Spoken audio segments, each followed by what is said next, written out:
1960년 독재와 부정부패에 반대하는 4.19 혁명은 대통령을 하야시켰고 국민주권과 민주주의를 향한 그날 4월의 정신은 민주화 운동으로 이어졌다.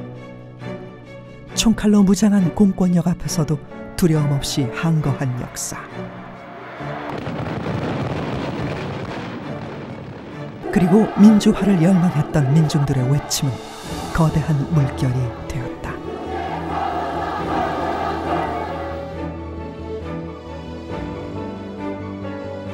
그러나 사람들의 기억 속에서 지금은 잊혀진 또 하나의 민주항쟁사.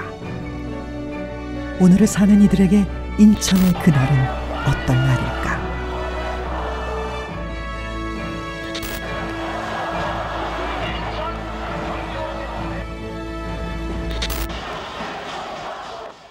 대단했습니다. 장소만 인천에서 벌어졌을 뿐 수도권에서 다 모였어요. 사실은 시민회관 사거리에 인파로 가득 찼고 차가 못 다닐 정도로 주안역에 이르기까지, 그리고 주안 사거리까지, 석바위까지 다 꽉 찼고요. 1986년 5월 3일 인천 시민회관 사거리.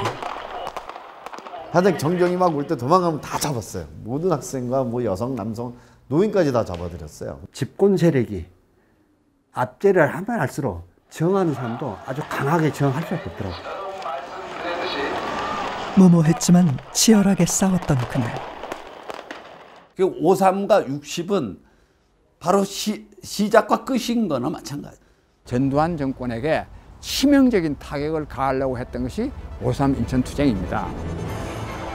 31년 전 그날 5월 3일. 그들에게는 대체 무슨 일이 있었던 걸까?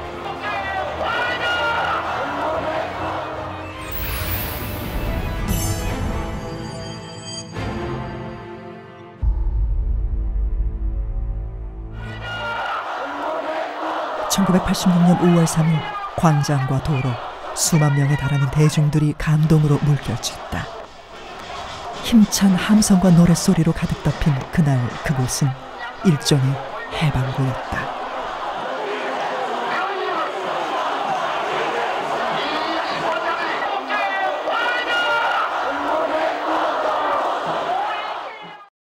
인천은 처음이었고요. 그런 시위 양태도 광주항쟁 외에는 그런 격렬하게 저항하고 경찰에 저항하고 대응하고 이렇게 그런 자리를 만들었던 거는 아마 처음이었던 것 같아요.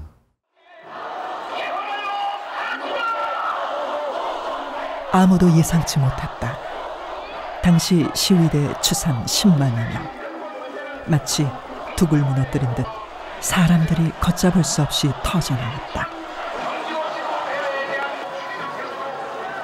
광주에서의 무참한 양민 학살을 통해 권력을 찬탈한 전두환 정권. 그날은 무자비한 독재 정권에 항거한 6년 만의 전면전이자 선전포고였다.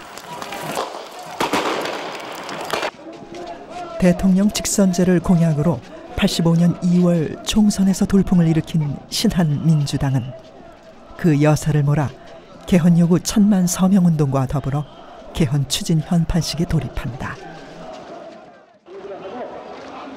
그런데 국민의 요구는 개헌만이 아니었다. 억눌려왔던 민심이 드러나기 시작했다. 서울에서 시작된 개헌 현판식은 부산에서 10만, 80년 5월 이후 광주에서도 처음으로 30만이 모였다.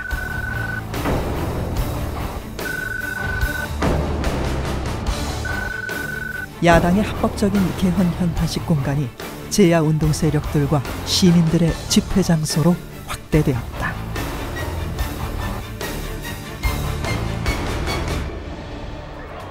부산, 광주, 대구, 대전, 청주 전국 각지의 개헌 현판식 대회장에 계속 수많은 시민들이 모여들면서 5월 3일로 예정된 인천대회는 전국의 초점이 되었다. 80년 5월의 광주 이후 6년 만에 처음 느껴지는 긴장감이었다.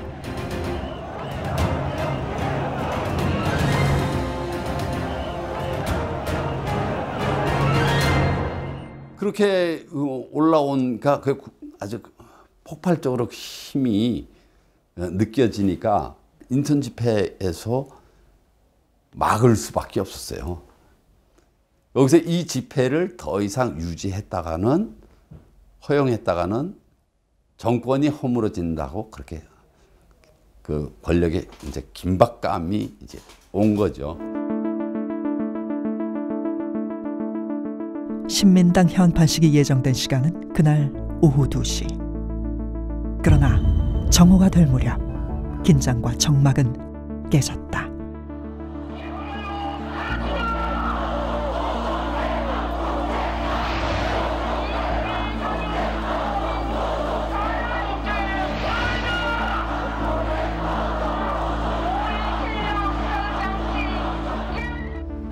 당시에 저희 이제 경인학년 이제 학생들이 주안성당에서 제일 먼저 나와서 주안역 방향으로 진출을 해서, 진출하고는 이 그 거리에 수많은 시민들이 박수로 환호를 했고, 그 뒤를 따르면서 같이 군부독재 타도와 민주정부 수립을 외쳤습니다. 시민회관 앞 사거리는 삽시간에 사람들로 가득 찼다. 전국 각지에서 모여든 시민, 학생, 노동자들의 요구가 본물처럼 터져나왔다.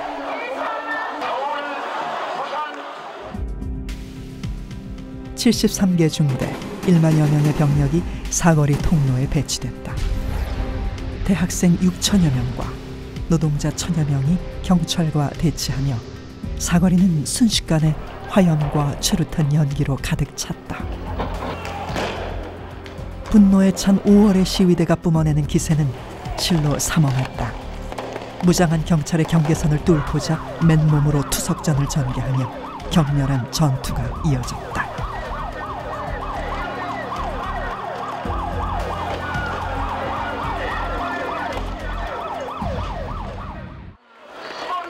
지켜보던 일반 시민들도 보도블록을 깨어 경찰과 대치 중인 투석전을 도왔다.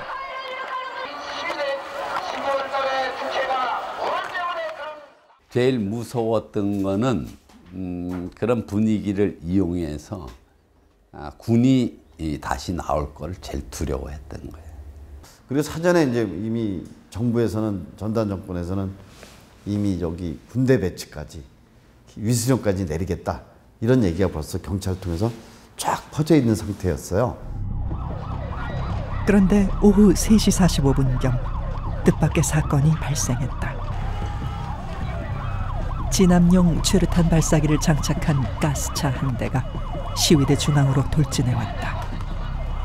일정 거리를 두어야만 조준과 발포가 가능한 가스차가 경찰 병력 없이 홀로 시위대 가까이 진입을 시도한 일은 굉장히 이례적인 사건이었다. 예상대로 경찰의 가스차는 시위대의 분노를 격앙시키고 자극하기에 충분했다.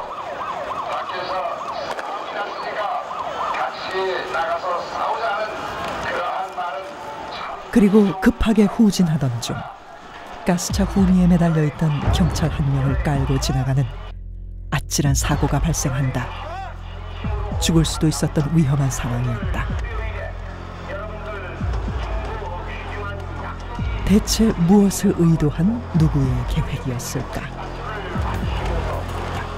그거는 의도된 과격한 시위를 불러일으키기 위한 정부 측, 경찰 측의 그런 술수였다라고 하는 것이 재판 과정에서 밝혀진 부분이고요.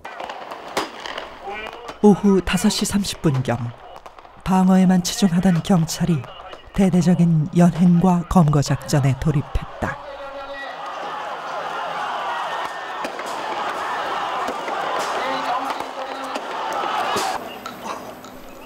경찰 체포조가 투입되자 전세는 속수무책으로 역전됐다. 무차별적인 연행작전.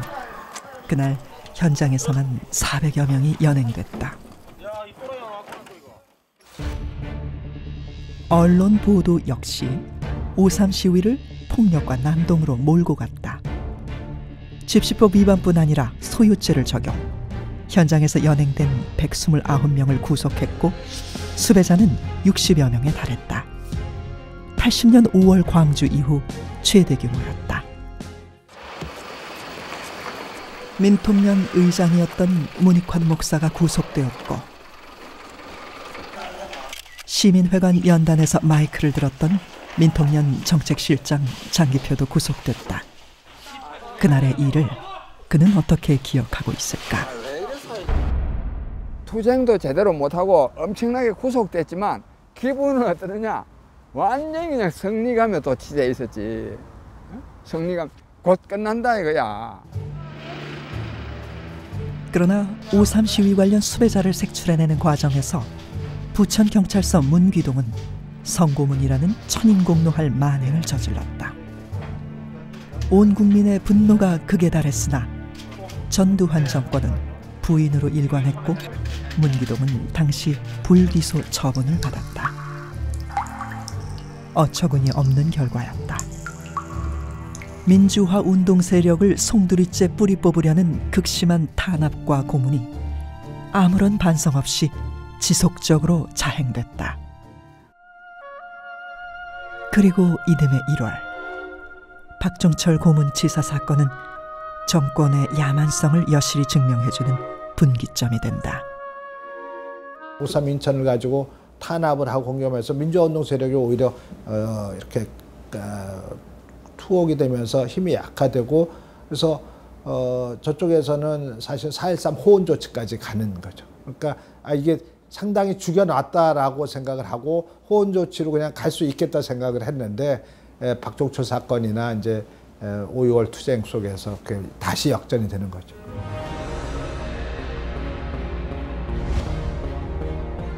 (80년 5월) 광주 학살의 분노를 껴안고 폭발했던 인천 5.3 민주항쟁은 대통령 직선제를 이끈 6월 민주항쟁의 시발점이었다. 민중이 민주화에 그리고 역사 발전의 주체임을 직접 확인한 그런 사건이죠. 그 5.3과 60은 바로 시작과 끝인 거나 마찬가지예요. 그리고 5.3은 그냥 인천 시민운동이 아니에요. 직선제 그 개헌 투쟁이라고 하는 것들이 그 지역의 모든 운동들이 총 결집된 것이